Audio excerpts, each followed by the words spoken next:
कीमती पूंजी कहां पर तूने लगाई, जवाब दो। आमतौर पे घर परिवार में जो मुखिया है या किसी कंपनी का जो हेड है, पैसा देता है कि ये पैसा ले जाओ, इससे बिजनेस करो, इससे व्यापार करो। बाद में वो हिसाब मांगता है, कितना खर्चा किया, कितनी आमदन हुई, क्या आपने हासिल किया, क्या खोया, क्या पाया। और हिसाब पहले से बना होता है, लोग हिसाब दे देते हैं, पर एक हिसाब हर किसी को देना पड़ेगा। आपको जो कीमती श्वास मिले हैं, भगवान ने आत्मा को शरीर में रहने के लिए जो श्वास दिए हैं,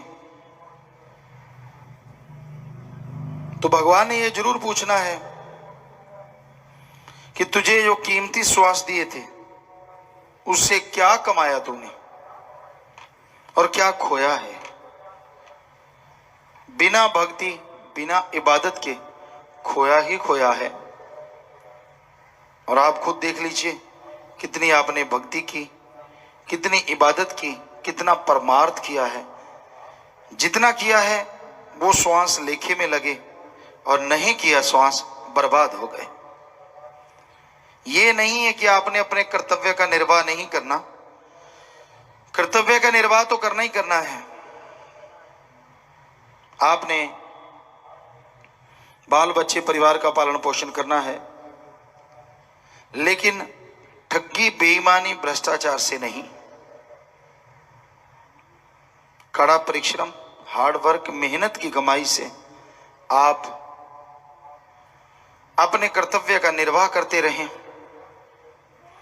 और उसी कमाई में से एक निश्चित कर लें, 7वां, 10वां, 15वां हिस्सा कमाई का अलग से रख लें। बीमारों का इलाज करवाओ जो आर्थिक तौर पे कमजोर हैं, भूखे को खाना खिलाओ, प्यासे के लिए पानी का इंतजामात।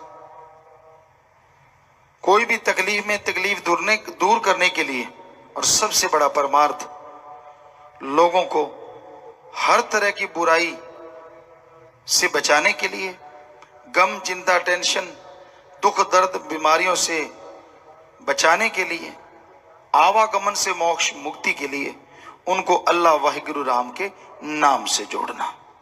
इससे बड़ा परमार्थ दुनिया में कोई दूसरा हो नहीं सकता। आप लोगों को मालिक के नाम से जोड़ते हैं, उनके अंदर के विकार, उनके अंदर की बुराइयां दूर होती हैं। उनको ओम हरि अल्लाह गौड़ खुदा रब का नाम मिलता है, जो वो घर परिवार में रहते हुए उस नाम का जाप करते हैं और उससे गम, दुख, दर्द, चिंताएं मिटती चली जाती हैं। तो ये है परमानेंटली परमार्थ। यानी एक बार कर दिया नहीं, आपने किसी को कपड़े दिए, थोड़ी देर के लिए नंग ढका गया, लेकिन बाद में फिर वैसे का वैसा। खाना खिला दिया, 10 दिन खाना खिलाया, बाद में कौन खिलाएगा, फिर वहीं की बात वहीं रह गई। किसी का इलाज करवाते हैं वो अच्छी बात है, लेकिन ये तो नहीं है एक बार इलाज कराया कि सारी जिंदगी आप उनका करवाएंगे। पर किसी को आप गुरु मंत्र, नाम, कलमा, मेथड, मेडिटेशन से जोड़ देते हैं, तो वो परमानेंटली परमार्थ है कि वो जब भी सुमन करे उसके गम, दुख, दर्द, चिंताएं दूर होती जाएंगी। इसलिए महादानों का महादान नामदान, गुरु मंत्र, मेथड ऑफ मेडिटेशन, उससे आदमी का विल पावर, आत्म बल बढ़ता रहता है और आत्म बल के सहारे सारे पाप, गम, दुख, दर्द, चिंताएं मिटती चली जाती हैं। और यही सच्चा मोक्ष। जीते जी गम, दुख, दर्द, चिंताएं खत्म हो जाएं और मरणोपरांत इंसान आवागमन से मुक्ति हासिल करे, इसी का नाम मोक्ष। तो कीमती पूंजी, आपके कीमती श्वास आप मालिक की याद में लगाएं। आमतौर पे लोग निंदा चुगली में श्वास लगा देते हैं, झूठ बोलने में श्वास लगा देते हैं, बुरे बुरे कर्म करते रहते हैं, तो उन्हें खुशी नहीं आती। अगर वास्तव में आप खुशी हासिल करना चाहते हैं, अगर वास्तव में परमानंद की प्राप्ति करना चाहते हैं, तो बहुत जरूरी है कि आप अपने गम, दुख, दर्द, चिंताओं को मिटाएं। यही सच्चा मोक्ष है। जीते जी गम, दुख, दर्द, चिंताएं मिट जाएं। और इसके लिए गुरु मंत्र के अलावा और कोई तरीका नहीं है। सच्चा संत, सच्चा फकीर गुरु मंत्र देता है, तरीका बताता है। ये ले भाई गुरु मंत्र, ये ले भाई तरीका, ये ले भाई मेथड, इसका अभ्यास कर। जैसे जैसे अभ्यास करेगा जीते जी मुक्ति मिलेगी, गम से, दुख से, दर्द से, बीमारियों से, चिंताओं से। और मरने के बाद जन्म मरण से मुक्ति और भगवान की गोद में बैठोगे।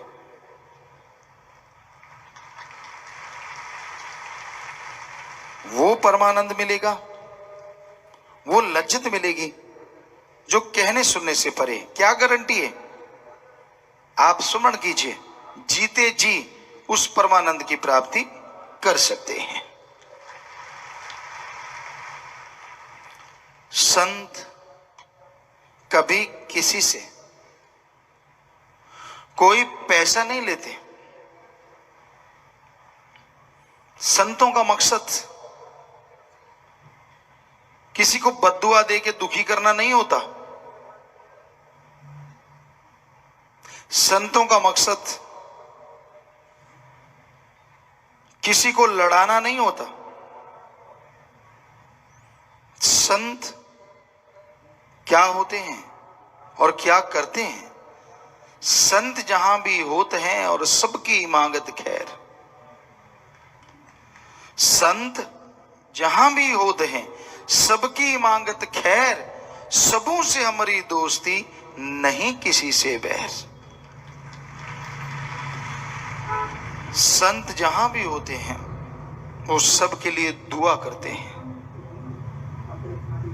जरा सोचिए, कोई आपका बेटा है, आपसे तो प्यार करे और आपके बेटे के रास्ते में कांटे बिछाए, तो क्या आपको वो आदमी अच्छा लगेगा? कभी नहीं, हो ही नहीं सकता। उसी तरह अगर कोई भगवान से तो प्यार करे, अल्लाह वाहिगुरु राम से, और उसकी औलाद को बद्दुआ दे, उसके रास्ते में कांटे बिछाए, तो क्या भगवान को ऐसा आदमी अच्छा लगेगा? कभी नहीं। तो इसलिए संत जहां भी होते हैं वो सबकी खैर मांगते। क्यों?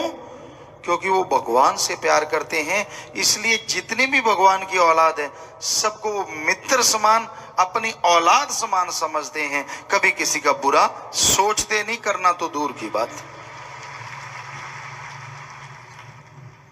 आदमी अपने बुरे कर्मों की वजह से अपना बुरा करवा लेता है। संत अगर वचन भी करते हैं तो लोगों को बुराई से बचाने के लिए, बुरे कर्म करने के बाद उसका फल भोगने से बचाने के लिए वो गुरुमंत्र बताते हैं कि आपसे बुरे कर्म हो गए और रोने की जरूरत नहीं है। सच्चा पश्चाताप है, पछतावा है। आप एक तो सुमरण करें और एक मालिक की औलाद का भला करें, सेवा करें। बस दो कार्य करें, आपके किए हुए पाप कर्म मालिक खत्म कर देंगे और फिर से आपके आंगन यानी आपके दिलो दिमाग में बहार छा जाएगी। घरों में मालिक आपको माला माल कर देंगे। तो अब मर्जी इंसान की है, वो वचन मानता है कि नहीं मानता, अमल करता है कि नहीं करता।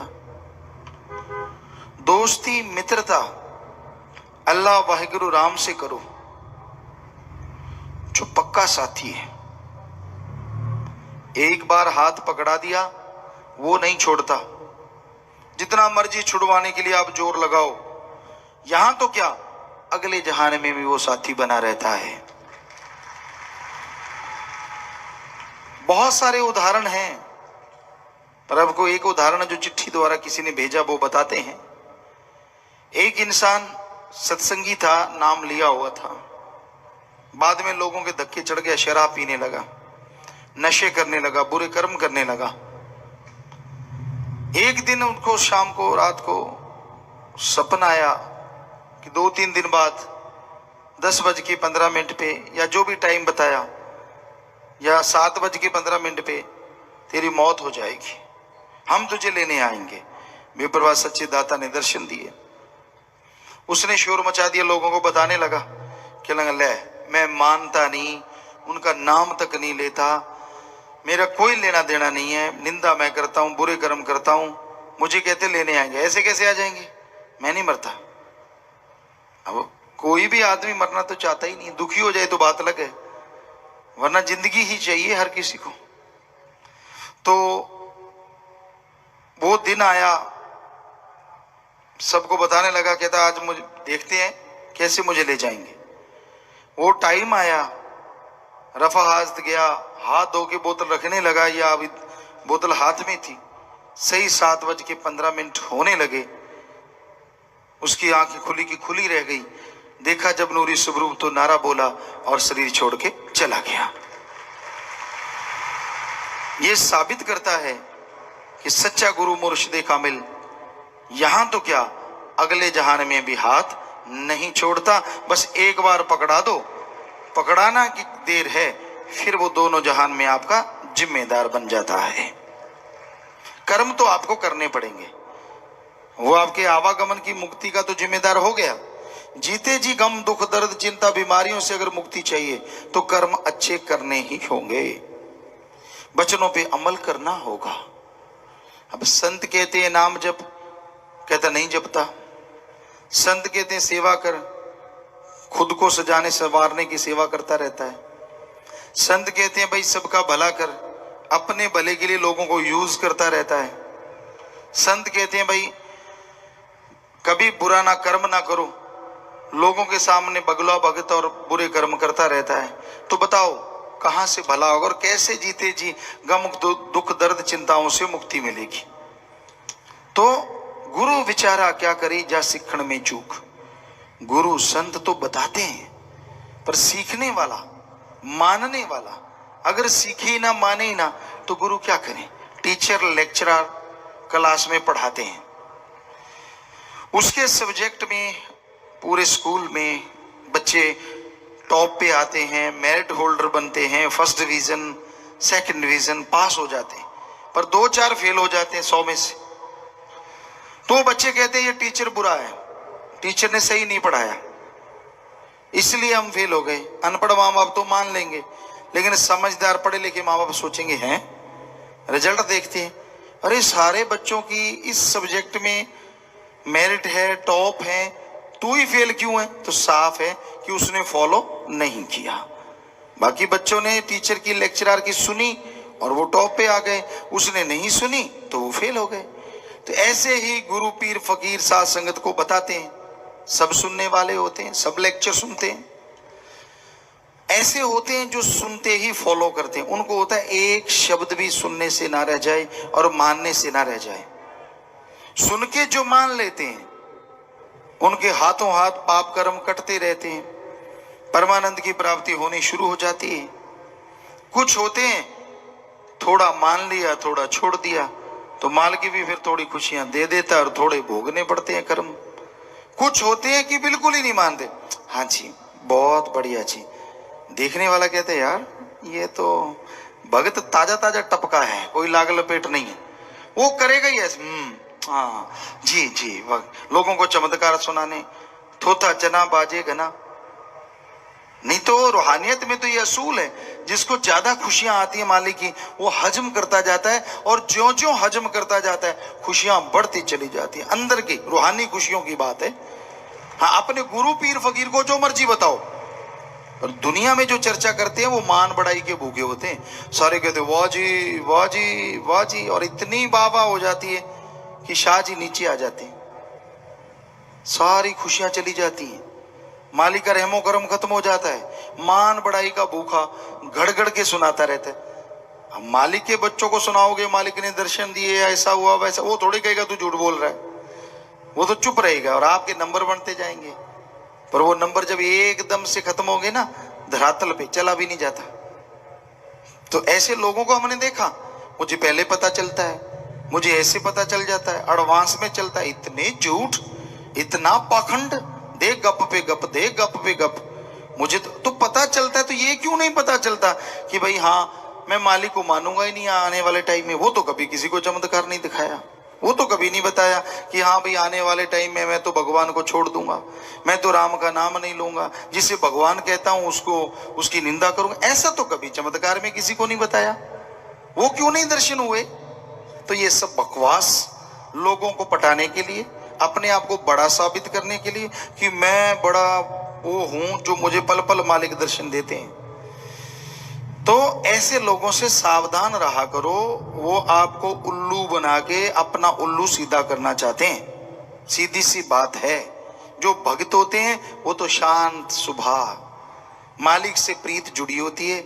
मालिक अपने गुरु पीर फकीर को तो चाहे भगवान मालिक की चमत्कार सुना दें, आम आदमी को वो तो बता देते हैं कि भाई भक्ति करने से ये फायदे हो गए, वो फायदे हो गए, तेरे भी होंगे, वो तो एक अलग बात है। पर रूहानी नजारे वो किसी को शेयर साझा नहीं करते, क्योंकि वो फिर कम हो जाते हैं, खत्म होने लगते हैं, बताने से मन अहंकारी हो जाता है। इसलिए गुरु पीर फकीर को बताओ जब गुरु पीर फकीर कहता है। नजारे आते हैं सबको, खुशियां मिलती हैं सबको। तो ये घोर कलयुग का चाल चलन है जी, जो आपको बता रहे हैं।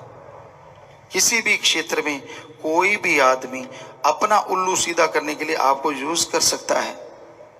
आदमी इस पे जब आशिक हो जाता है, अल्लाह वाहिगुरु राम उससे बहुत दूर हो जाता है। हम ये नहीं कहते कि आदमी को आदमी पे आशिक नहीं होना चाहिए, एक हद तक, एक सीमा तक आशिकपन ठीक है, लेकिन हद से ज्यादा जब भगवान अपने गुरु पीर फकीर की बात को नकार के आप आदमी पे ही डिपेंड हो जाते हैं, तो समझ लो आप भगवान से बहुत दूर हो गए। खुशियां नहीं मिलेंगी आपको।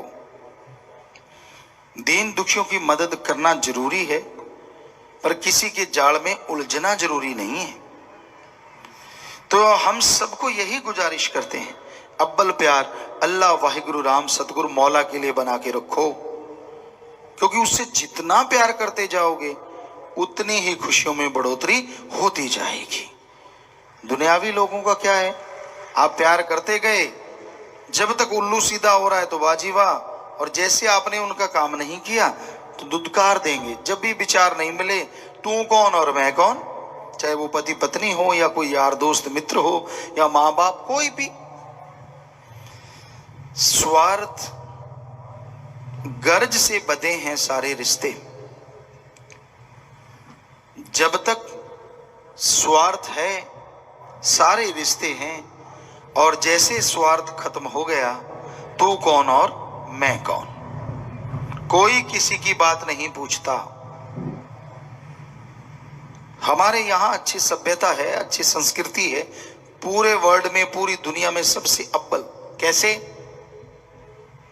मां बाप पहले बच्चों का पालन पोषण करते हैं, पूरी तरह पूरा गाइड करते हैं, पढ़ाते लिखाते हैं, अपने साथ रखते हैं, विवाह शादी करवाते हैं, पूरे जिम्मेवारियां उठाते हैं। और जब माँ बाप बुजुर्ग हो जाते हैं, बच्चे फिर माँ बाप का ख्याल रखते हैं। यानी जब बुजुर्ग आदमी हो जाता है वो बच्चा हो जाता है छोटा, और जो उसके बच्चे होते हैं फिर वो माँ बाप की उनको भूमिका निभानी चाहिए, जो कि हमारी संस्कृति है। यानी उनको बुढ़ापे में कोई कमी नहीं आने देते, बिल्कुल जैसे बच्चों की तरह पालते हैं ऐसे माँ बाप को पालना पड़ता है। वो ऋण उतर जाता है माँ बाप का, खुशी मिलती है, सच्ची खुशी, सच्चा आनंद मिलता है। तो ये होता है। लेकिन आज कलयुग में बदलाव आ रहे हैं, लोग अपने माँ बाप को घरों से निकाल देते हैं। किसी सज्जन ने पूछा, गुरु जी आवारा पशु हैं, इनके बारे में आपका क्या संदेश है? हमने कहा जब हम गांव में रहा करते थे राजस्थान में, गाय भैंस होती थी, वो दूध देती थी, उनको रखते थे, और जब दूध नहीं देती थी तो भी रखते थे, हरा चारा उनको डालते रहते थे।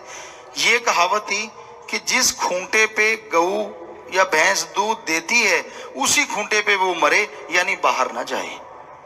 ये असूल था। और वहां से मरते थे पशु, भैंसें मरती, गऊ मरती, वहां से ट्रैक्टर के पीछे बांध के वहां छोड़ के आते, जिसे हड्डा रोड़ी या यहाँ पे पशु मुर्दार फेंके जाते थे। ऐसा होता था। लेकिन आजकल लोग जब तक दूध देती है गऊ भैंस और रखते हैं, बाद में डंडा मार के निकाल देते हैं। कहने गुरुजी ये तो गलत है। मैंने कहा है तो गलत। आजकल तो माँ बाप को भी तब तक रखते हैं जब तक दूध देते हैं, मतलब पैसा देते हैं। दूध आज का पैसा है। माँ बाप जब तक पैसा देते हैं, वाह जी पाँव के हाथ लगाएंगे, चाहे मुंह में गालियां दे रहे हो, आओ पापा जी, आओ माता जी, फलां ढिंकड़।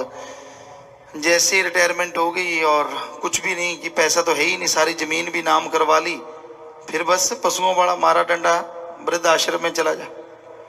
कई आवारा बेचारे घूमने के लिए मजबूर हो जाते, घर से निकाल देते। लानत ऐसी औलाद पे, लानत उनके खून पे। क्यों ऐसा करते हो आप? ठीक है, माँ बाप अगर रूहानियत के रास्ते में रोड़ा बनते हैं तो भी उनका सत्कार करना आपका फर्ज है। आप अलग हो जाते हैं कोई बात नहीं, ये समाज का चाल चलन है, विचार नहीं मिलते, लड़ो ना, राड़ से बाढ़ अच्छी, लेकिन उनका सत्कार तो करते रहो, इज्जत तो करते रहो। अरे अपने मुंह से अपने माँ बाप को गलत बोलते हो, आप खून किसका हो बताओ? आपके अंदर भी तो उसी माँ बाप का खून है। तो इसलिए बुरा उनको कहने से आप पहले बुरे हो जाते हैं, इसलिए बुरा ना कहो। अगर आप उनको सुधार सकते हैं, हमें बड़ा मान है। हमने स्कूल में देखा लड़के और लड़कियां अपने माँ बाप को राम नाम से जोड़ते हैं। बेमिसाल बात है, बेमिसाल। यही तो कलयुग है। ये देखा जाता है कि माँ बाप बच्चों को सुधारते हैं, और आज उल्टा हुआ पड़ा है। कलयुग में बच्चे माँ बाप को सुधार रहे हैं। बहुत उदाहरण है कि बच्चों ने माँ बाप को जोड़ा और आज वो माँ बाप परमार्थ में टॉप पे हैं, भले कर्मों में बहुत आगे हैं। तो अनायास उन बच्चों के लिए दुआ के लिए हाथ उठ जाता है कि भाई आपने अपने माँ बाप का ऋण तो उतार दिया जब उन्हें राम नाम से जोड़ दिया, उसी टाइम ही उतर गया। कोई छोटी मोटी बात नहीं है।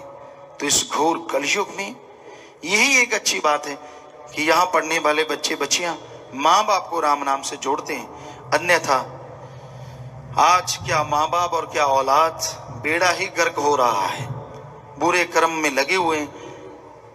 कई तो बाप बेटा शेयर करते हैं बुराई, हरामखोरी इकट्ठे करेंगे, शराबखोरी इकट्ठे करेंगे, मांसाहार इकट्ठा करेंगे, हर काम इकट्ठा करते हैं। जब जवान हो गया कहता तेरे से क्या पर्दा, चलन दे इकट्ठा। सबको जानते हैं, सब मालिक बताता रहता है। तो बड़ा दर्द सा होता है कि यार बड़ा गैप होता है माँ और बाप में बच्चे का, लेकिन ये क्या हो रहा है?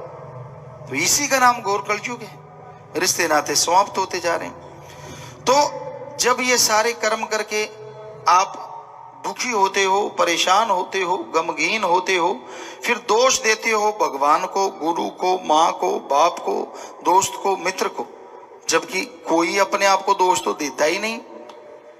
कर्म तो खुद बुरे किए, और दोष माँ बाप का या गुरु का या भगवान का कैसे हो गया? इसलिए बुरे कर्म ना करो। वो मालिक आपसे पूछेगा कि कीमती पूंजी कहाँ लगाई है, तो क्या जवाब दोगे आप? क्या देना था? नरक दोजक में सड़ना पड़ेगा। जैसे कर्म किए होंगे वैसा फल यहां भी भोगना है और आगे भी। जैसा बीज बोओगे वैसा काटोगे। कांटे बोए हैं तो उस पे फल नहीं लगेगा, कांटे ही उगेंगे। बबुल का पेड़, पंजाबी च कहते किक्कर, बबुल का पेड़ बोओगे उस पे आम नहीं लगेंगे, बड़े बड़े कांटे सूलें लगेंगी। और आम का पेड़ बोओगे तो आम जरूर लगेंगे। जैसे कर्म करोगे वैसा फल भोगना पड़ेगा। इनसे बचाव हो सकता है अगर आप प्रभु के नाम का सुमरन करें। अनजाने में बबुल लग गया, वैसे तो वो भी गुणकारी है पेड़ों में, लेकिन यहाँ कांटे और फल की बात है। तो आप राम नाम के द्वारा अपने अंदर के घास फूस कचरे को साफ कर सकते हैं, अपने अवगुणों पे जीत हासिल कर सकते हैं और मालिक की खुशियों के हकदार बन सकते हैं। बस राम नाम ही एक तरीका है। जैसे फसल नहीं बोते, नरमा कपास है, गेहूं है, जो भी आप बोते हैं, चावल है, धान, जो भी, तो वो बड़ी होने लगती है, बीच में घास फूस कचरा हो जाता है, तो या तो स्प्रे की जाती है या फिर फावड़े से, कसिए से, दातरी जो होती है उससे, खुरपी से उसको निकाला जाता है और बाद में आग लगा दी जाती है। क्योंकि अगर वो होगा तो धरती की सारी पावर वो ही खींच लेगा, बाकी पौधे तो, फल वाले तो पनपेंगे ही नहीं। उसी तरह राम नाम का बीज तो आपके अंदर लग गया, पर घास फूस, काम वासना, क्रोध, लोभ, मोह, अहंकार, मन, माया, ये 7 का चक्रव्यूह है। इतने प्रकार का घास, जैसे खब्बड़ होता है, आप मशहूर है, एक मोटा घास, गांठ वाला घास जो बढ़ता ही चला जाता है, बढ़ता ही चला जाता है, और वो जाल बुन लेता है और फसल को बिल्कुल ही नहीं होने देता। ऐसी ये 7 हैं, ये आपके अंदर आत्म बल को तो उठने नहीं देते, खुशियां तो आने नहीं देते। राम नाम से इनको उखाड़ फेंको। राम नाम का बीज तो डाल लिया, उसका सुमरण करोगे तो ये सारा घास फूट 7 उखड़ते चले जाएंगे और मालिक के नूरी स्वरूप के आप काबिल बनते चले जाएंगे। 84 भोग जब जन्म मिला तुझे, श्वासों का धन भी दे दिया, सच्चे सौदे में लगाना साथ ये भी कह दिया, सच को छोड़ झूठे सौदे में पूंजी लगाई हिसाब दो। 84 लाख शरीर, सभी लगभग हिंदू धर्म, सिख धर्म में ये लिखा हुआ मिलता है कि 84 लाख शरीरों में आत्मा जब जाती है तो बिल्कुल लास्ट में ये मनुष्य शरीर मिलता है। आत्मा एक शरीर को छोड़ती है, दूसरे में प्रवेश, उसको छोड़ती है, उससे अगले वाले में, और इस तरह जो आत्माएं सबसे पहले प्रवेश करती हैं वो होता है वृक्ष, पेड़ पौधे, घास फूस, लाखों जोनियां हैं। फिर कीड़े मकोड़े, रेंगने वाले, उसमें लाखों जोनियां हैं। फिर पक्षी हैं, जानवर हैं, आदमी, किन्नर, गंधर्व, तो लास्ट में इंसान का शरीर लास्ट में मिलता है सबसे। और इसमें 5 तत्व पूर्णतः पाए जाते हैं: पृथ्वी, पानी, अग्नि, वायु और आकाश। पेड़ पौधों में एक ही तत्व मेन होता है, वो होता है पानी। आप सरसों का साग सुखा लो छत पे 40-50 किलो, और कुछ दिन में ही आप देखेंगे वो 5-4 किलो रह जाता है, क्योंकि मुख्यतः जो पानी है वो उड़ जाता है। रेंगने वाले जो कीड़े पतंगे होते हैं उनमें हवा और आग ज्यादा पाई जाती है। ज्यादातर में रेगिस्तान में या पानी का नामो निशान नहीं होता, रेंगने वाले कीट पतंगे मिल जाते हैं। पक्षियों में 3 होते हैं, हवा, पानी, आग।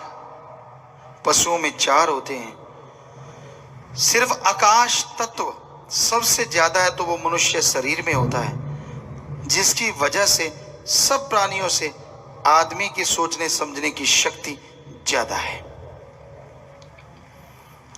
पर ऐसा क्या काम करता है जो कहा जाए यार धर्मों में लिखा गया, हिंदू, सिख धर्म, इस्लाम धर्म, ईसाई धर्म, बौद्ध, जैनिज्म, सभी धर्मों में ये लिखा मिलता है, आदमी सर्वश्रेष्ठ, आदमी सर्वोत्तम, आदमी खुद मुख्तियार जून, आदमी सरदार जून।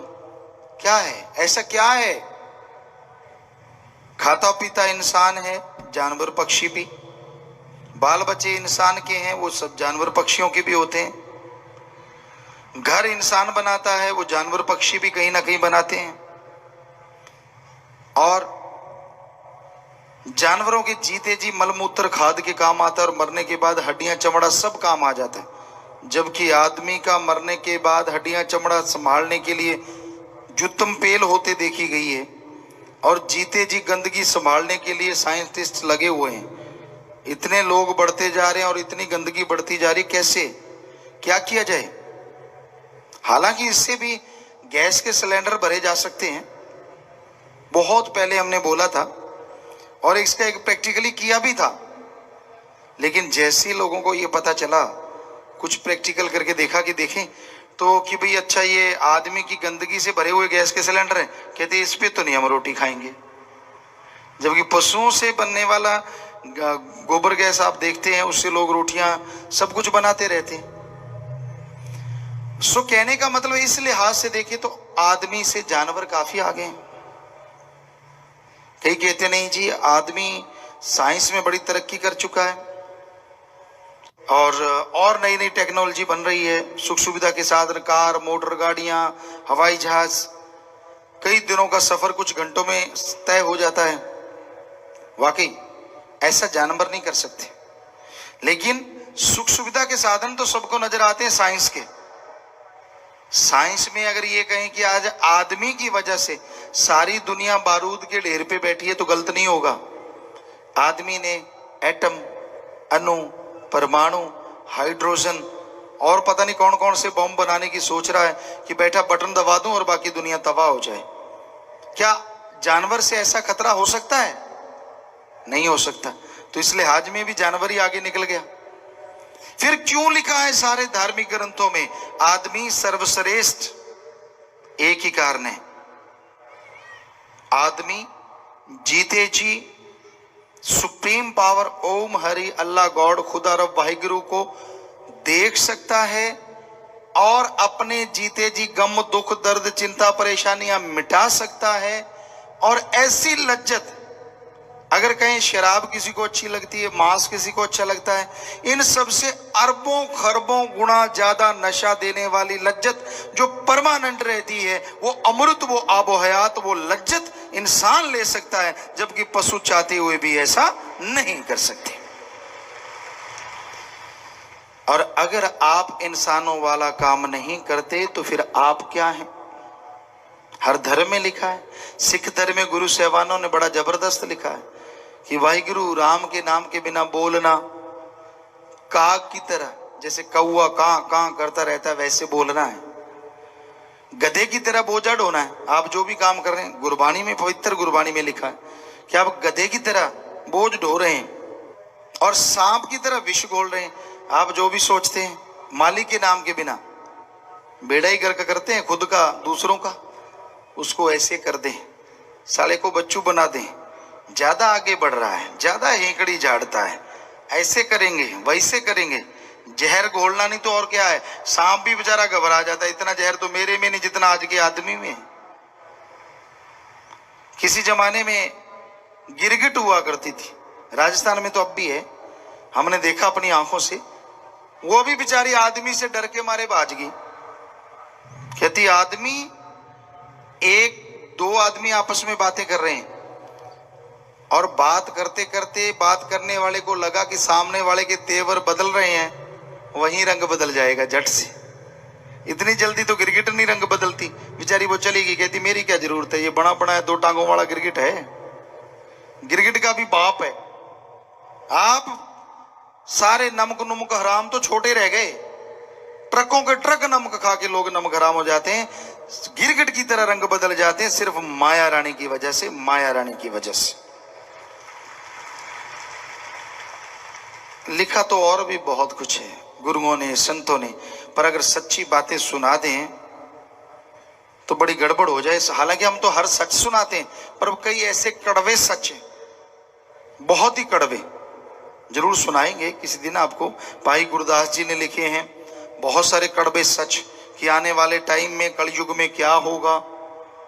जैसे बस क्या बताएं, चलो फिर किसी दिन खुलासा जरूर करेंगे।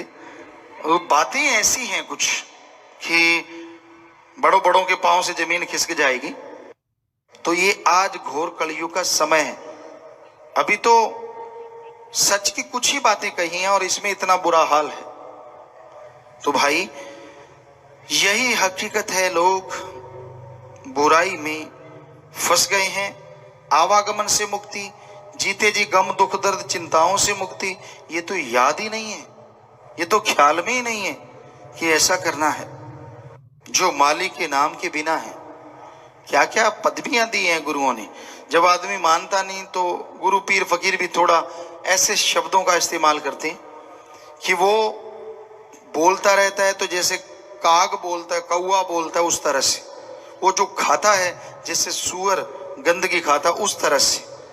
और सांप की तरह विष खोलता है, गधे की तरह काम धंधे में सारा दिन लगा रहता है। अब गधे को कौन चारा डालता है? कूड़े करकट के ढेर पे छोड़ देते हैं आमतौर पे। सारा दिन काम लिया, छोड़ दिया, उसके लिए दाना चारा कौन डालता है? कोई कोई, क्या कहना है अदरवाइज। तो उसी तरह गुरु कह रहे हैं कि जो गुरुमंत्रहीन से जो प्राणी त्रिगंत जन्म भ्रष्ट है कि उन पे लानत है, लानत है, लानत है, लानत है। सो कमी तो छोड़ी नहीं, पर चक्कर ये लोग कहते सुनते भी हैं फिर भी वैसे जा रहे हैं। देखो ढीठ पड़ा, कोई असर नहीं है। आप ठेका देख लो शराब का, किसी भी नशे का, सबकी लाइनें लगी होती हैं। क्या कौन से धर्म वाला नहीं होता वहां? और हमें कोई बताए किस धर्म में अलाउड है कि नशा किया करो? कोई धर्म में, हिंदू मुस्लिम सिख ईसाई, कोई सज्जन हमें वाणी की तुक ला के दो, पवित्र दोहा दो जिसमें लिखा हो कि शराब पी लो, नशे कर लो, कोई हर्ज नहीं। लिखा है कहीं? फिर आपको शर्म नहीं आती जब धर्म का रूप धारण करते हो? मैं फला हूं, सरनेम मैं फला हूं, लोगों को दिखाना मैं फला हूं, और दूसरी तरफ धर्म के परकच्चे उड़ा रहे हो। लानत। और क्या कहें, आज दिखावा बढ़ रहा है, धर्म का दिखावा ज्यादा है और धर्म को मानने वाले बहुत कम लोग हैं।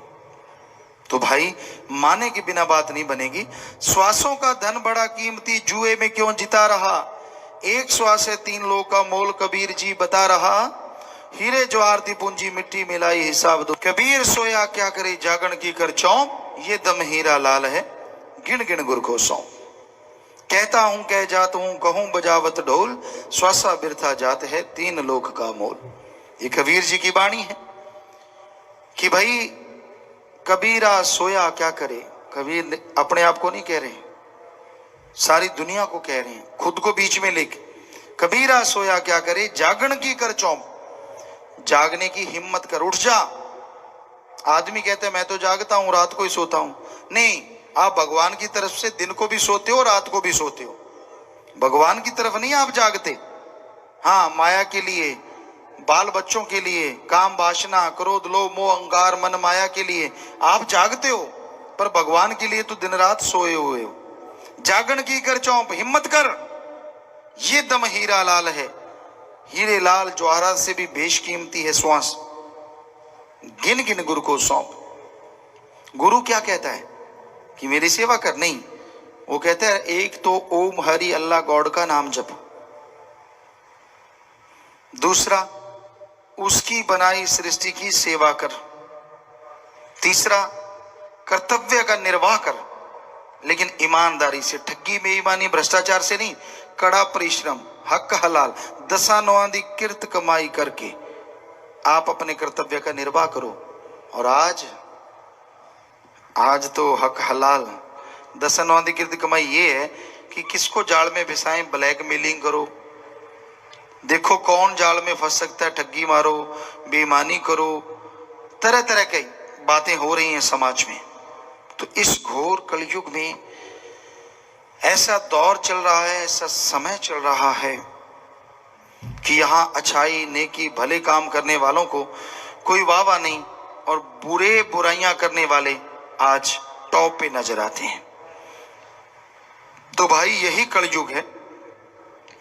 और कीमती श्वास, कहता हूं कह जाता हूं, कहता हूं कह रहा हूं, कहता था कह जात हूं। जाते समय कबीर जी कहते डंके की चोट पे कह के जाऊंगा, कहता हूं कह जात हूं, कहूं बजावत ढोल, श्वासा बिरथा जात है 3 लोक का मोल। एक श्वास में तन और आत्मा अगर शिथिर कर लो तो आप मालिक के नूरी स्वरूप के दर्शन कर सकते हो। लाखों कर रहे हैं, आप भी कर सकते हो, सिर्फ एक श्वास से, यानी त्रिलोकी से पार ले जाएगा। इतना बेशकीमती श्वास है और बिना मालिक की भक्ति के आप इसे बर्बाद कर रहे हैं, तबाह कर रहे हैं। माया पीछे उम्र गुजारी, अपना काम है बुला दिया, दुर्लभ जन्म मिला जो तुझको काल बगार में गवा दिया। सब जूनों से उत्तम जूनी गवाई हिसाब दो। नंगे पांव चलने वाले को चप्पलें मिल जाएं, कहता बढ़िया हो गया। चप्पलों से फिर फ्लीट या बूट मिल जाएं, कहता ये तो और भी बढ़िया हो गया। उसके बाद कहीं साइकिल की सवारी मिल जाए तो वो टल्ली बजाते ही घूमता रहता है, यार कमाल है। अब तो बड़ा आसानी से मैं दूरी तय कर लेता हूं। साइकिल पे चलते चलते फिर लालसा पैदा होती है, कोई स्कूटर वाला हॉर्न मार गया, कहता कहीं ये मोटर लगी हो इसमें तो मजा आ जाए। स्कूटर आ गया, बड़ी खुशी हुई कुछ दिन, फिर तमन्ना जाग गई, ये गाड़ियों वाले पास से धुआं मार के भाग जाते हैं, शीशे जड़े हों, अंदर बैठा हूं, मजा आ जाए। फिर गाड़ी आ गई, फिर किसी की गाड़ी में बैठ जाता है, बड़ी ठंडी ठंडी हवा आती, कहता है यार ये तो एसी गाड़ी है, काश मेरे पास होती, चलो वो भी आ गई। फिर और बड़ी गाड़ी, फिर कहता है यार ये तो बहुत टाइम लगाते हैं, क्यों ना हवाई जहाज हो। उससे फिर चंद्रमा पे प्लाट लेने की सोचते हैं, यार वहां मजा आ जाए अगर वहां रहने लग जाए, कोठी महल वहीं बना लेते हैं। लगे हुए हैं लोग, मंगल ग्रह तक पहुंचना, सूरज तक पहुंचना चाह रहे हैं, इच्छा तो यही है। और क्या, वहां नई नई चीजें, जिज्ञासु है आदमी। पता नहीं जिज्ञासा भगवान के लिए क्यों शांत है, कि वो एक है, जन्म नहीं लेता, फिर भी सबके अंदर मौजूद है। क्या उसके लिए जिज्ञासा पैदा नहीं होती कि उसे देखना चाहिए यार वो कैसा है, जो एक होते हुए भी सबके अंदर है, और है भी वो सुप्रीम पावर, है भी वो पावर, कहीं वो अपना हो जाए तो सारा कुछ ही अपना हो जाएगा। उसकी तरफ इच्छा नहीं जाती। आपको कई बार सुनाया, एक राजा ने नुमाइश लगा दी। आपने किले के ग्राउंड में सारा सामान रख दिया, लोगों को बोल दिया आओ एक दुकान में जाना है, वहीं से सामान लेना है, चेक नहीं करते फिरना, जिस दुकान में चले गए वहीं से सामान लेना है, एक बार जितना मर्जी ले जाओ, ले जा सकते हो। सुई से लेके हाथी और धान से लेके हीरे जवाहरात सब रख दिया। लोग आने लगे। अब किसी के पास चारपाई की कमी तो चारपाई में घुस गया, कोई घोड़ों का शौकीन का घोड़ों की तरफ चला गया, किसी ने आटा सोचा आटा लेने चला गया, कोई समझदार थे वो पैसे, और समझदार से सोने की अशरफियां, और समझदार थे हीरे जवाहरात। लोग आने लगे। एक आदमी आया, ग्राउंड में महाराजा राजा भी बैठा था, देख रहा था, वाह भाई वाह प्रजा ले जा रही है सामान। वो आया, हाथ जोड़ के कहने लगा, हे राजन मैं एक बात पूछना चाहता हूं। कहने लगा पूछो। कहता इस किले के ग्राउंड में जो भी सामान है मैं कुछ भी ले जा सकता हूं? बादशाह कहने लगा बेशक। कहता जी पक्की बात? बादशाह कहता हां पक्की बात। उसने राजा का हाथ पकड़ लिया। राजा कहता ओए ये क्या कर रहा है? कहते जी मैंने तो आपको लेना है। राजा ने देखा ओए मैं तो खुद ग्राउंड में बैठा हूं और अभी बोल के हटा हूं कि ग्राउंड में जो कुछ भी आप ले सकते हो। कहता ठीक है भाई मैं तेरा हो गया। वो आदमी मुस्कुराया। कहता फिर बादशाह तू मेरा हो गया तो ये लूट क्यों मचा रखी, ये भी बंद कर, ये भी तो सारा मेरा ही हो गया, तेरा क्या है? तो आदमी को समझ नहीं आती, अगर भगवान ही आपका हो जाए तो बाकी सारा सामान किसने बनाया है? भगवान ने। तो वो तो अपने आप ही आपका हो जाएगा, ना ठगी मारनी पड़े, ना गुंडागर्दी करनी पड़े, ना योजनाएं बनानी पड़े, ना भ्रष्टाचार करना पड़े। क्यों नहीं उसको अपना बना लेते? यही तो धर्मों में पुकार पुकार के लिखा है कि उसे अपना बनाओ जो सारी त्रिलोकियां दोनों जहान का मालिक है, सब कुछ आपका हो जाएगा। पर कहते जी पता नहीं वो कब अपना बनेगा, कहीं उम्र ही ना बीत जाए, इसलिए कहते ठगी चोरी मारते हैं। नहीं नहीं, इतनी उम्र नहीं बीतेगी कलयुग में, बड़ी जल्दी वो आपका हो जाएगा। पर अगर आप उसके बनोगे, पहले उसका बनना पड़ता है, फिर वो आपका होता है, और फिर किसी चीज की अंदर बाहर कमी वो नहीं छोड़ता। और उसको अपना बनाने के लिए सुमरन, भक्ति, इबादत यानी रास्ता, भगवान तक का संत बताते हैं कि ये है रास्ता, चलो भाई मंजिल पे पहुंच जाओगे। अब चलना तो आपको पड़ेगा ना। पुत्रियां पुत्र जाल बिछाया, मोह में अपने फंसा लिया, अंत समय कोई साथ न जाए जब धर्मराज ने बुला लिया। इनके लिए जो तूने उम्र गवाई हिसाब दो। बेटा बेटी मेरे हैं, मैं करता रहता है इंसान। और एक समय जिंदगी का आता है, मरहला आता है, जब आप बुजुर्ग होते हैं तो वही पुत्र पुत्रियां साथ छोड़ देती हैं और आप अकेले रह जाते हैं। और जब वो बुलावा आता है मालिक की तरफ से, कोई साथ नहीं देता। आप यहाँ जितने लोग बैठे हैं, आपके माता पिता, दादा परदादा जो आज इस दुनिया में नहीं है, जब वो इस दुनिया से गए, क्या आप में से कोई उनका बेटा या उनकी कोई बेटी उनके साथ गया कि चलो यार माँ बाप अकेले जा रहे हैं, अपने भी साथ हो लें? कोई गया साथ? कोई नहीं गया। तो आप कैसे यकीन करते हैं कि जब आप जाएंगे आपके साथ कोई चला जाएगा? इस धरती पे ही संबंध है। और जैसे बुलावा आया, अजी सत्कार तो क्या, आपको धड़ाम से धरती पे रख देंगे। जो बढ़िया कपड़े है उतार के सस्ता सा लट्ठा पहना देंगे, जो सोना चांदी गहने हैं सब उतार लेंगे नहाने के बहाने। ये नहाना और कोई मतलब नहीं है, कपड़े उतारना, गहने गट्टे उतारने का ये एक बहाना है, वरना नहाने को क्या मुर्दे की बारात निकलनी है? सिर्फ इसलिए नहलाया जाता है ताकि अच्छे कपड़े उतर जाएं, उनके अगर अंगूठी वगैरह है वो उतर जाए, घड़ी उतर जाए।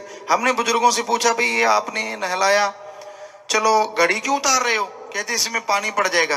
पानी पड़ जाएगा, मुर्दे ने क्या टाइम देखना है? पड़ने दो। जब आदमी में पानी पड़ गया तो मुर्दे की घड़ी में पानी पड़ जाएगा तो क्या है? क्या ऐसा होता है? कभी नहीं। सब कुछ पुराने जमाने में तागड़ी पहनते थे बुजुर्ग, यहाँ घुंघरुओं वाली, वो तागड़ी भी तोड़ लेते हैं, मतलब कुछ भी नहीं छोड़ते। तो आप किस चीज का मान करते हो? हम ये नहीं कहते कि जीते जी कुछ करना नहीं चाहिए, बाल बच्चे भी होने चाहिए, घर परिवार भी, लेकिन उनके प्यार में फंस के भगवान को ना भूलो जो सब कुछ तोड़ लें, शरीर भी यहां जला दें तो भी आपकी आत्मा के साथ निज धाम तक आपको गोद में बिठा के लेके जाएगा। वो एक ऐसा सच्चा साथी है, उसको ना भूलो इन फालतू की चीजों में पड़ के। और जीते जी भी वो कदम कदम पे रक्षा करेगा। सत्संगियों के आपने चिट्ठियां सुनते रहते हैं, कैसे कैसे मालिक जाके उनके काम करवाता है, बिगड़े काम बना देता है और बुरे कामों से उनको बचा लेता है। और भीड़ जब उन पे आती है तो कैसे उनकी ढाल बन जाता है। तो उस भगवान को अपना मित्र बना के रखो, सच्चा साथी बना के रखो, आप कभी अकेले नहीं रहेंगे। तो प्यारी सत्संग जियो, आगे आया, जिस काम को मिली थी पूंजी, काम वो क्यों बुला दिया, ऐश इशरत विषय विकारों में ये जन्म है गवा दिया, कितना धन साथ लाया सब कर दी सफाई हिसाब दो। ऐशो इशरत, लोग कहते हैं खाओ पियो ऐश करो, ये जग मीठा अगला किसने डिठा। कहते यही है सब कुछ, नरक स्वर्ग सब कुछ यही है, फजूल की बातें हैं। यहाँ जो ऐश कर रहा है वो समझो स्वर्ग है। नहीं, कुछ दिन की, 4 दिनों की चांदनी फिर अंधेरी रात। पाप कर्म से कुछ दिनों का ऐशोराम होता है और फिर जो मार पड़ती है बीमारियों के रूप में, दुख दर्द के रूप में, तकलीफ के रूप में, कुलें तक झेलती रहती हैं और पछताती रहती है, उसको गालियां देती रहती हैं कि हमारे वंश में ऐसा पैदा क्यों हुआ जो राक्षस प्रवृत्ति का बन गया। तो इसलिए भाई ऐशो इशरत यानी सुख सुविधा के साधन आप मेहनत से, हिम्मत से जुटा सकते हैं, जुटाओ, कोई रोकता नहीं है, पर किसी का हक मार के कभी ना खाओ। किसी के मुंह का निवाड़ा छीन के अपने मुंह में डालोगे, वो हरी रस अमृत नहीं धीमा जहर बन जाएगा और आपको और आपके बच्चों को हमेशा तड़फाता रहेगा, दुखी करता रहेगा। इसलिए हम आप किसी चीज के विरुद्ध नहीं है। गाड़ियां बना लो, अच्छे कपड़े पहन लो, मेहनत करो, पर शारीरिक मेहनत, दिमागी मेहनत, अच्छे कर्मों में मेहनत। क्योंकि कोई ये ना कह दे जी ठगी मारने में भी मेहनत करनी पड़ती है दिमाग की। नहीं, बुरे कर्मों में नहीं, अच्छे कर्मों में दिमाग की मेहनत, शरीर की मेहनत करके कमाओ। उससे जो भी आएगा, जितना भी आएगा, आपके और आपके परिवार के लिए खुशियां लेके आएगा। काम तो तूने बहुत किए, अच्छा काम कोई किया ना। कहीं शास्त्राम जी काम जो आए, नाम प्रभु का लिया ना। नाम बिना कौन होगा, आगे सहाई जवाब दो। कौन है जो मरने के बाद आत्मा का साथ दे? कौन है? आप मुसीबत में फंस जाएं, अपने घर परिवार से सैकड़ों किलोमीटर दूर, कौन होगा आपका साथ देगा? हो सकता है कोई इंसानियत के जज्बे वाला साथ दे दे, लेकिन मरने के बाद आत्मा का साथ तो परमात्मा सतगुरु मौला ही दे सकता है। इसलिए उसका नाम क्यों नहीं लेते? क्या दिक्कत है आपको? क्या परेशानी है आपको? क्यों नहीं जपते अल्लाह वाहिगुरु गौड़ खुदा रब का नाम? ना पैसा देना है, ना चढ़ावा चढ़ाना है, ना कपड़ों का रंग बदलना है, ना कोई स्टाइल चेंज करना है, ना घर परिवार छोड़ना है, ना नोट बोर्ड का चक्कर है, ना आपने कोई दुख तकलीफ उठाना है। फिर नाम क्यों नहीं जपना चाहते? नाम लेके तो देखो, जैसे जैसे जाप करोगे, अरे ऐसी भीड़, ऐसी परेशानी, मौत जैसे कर्म को मालिक चुटकी में बदल के रख दिया करते हैं।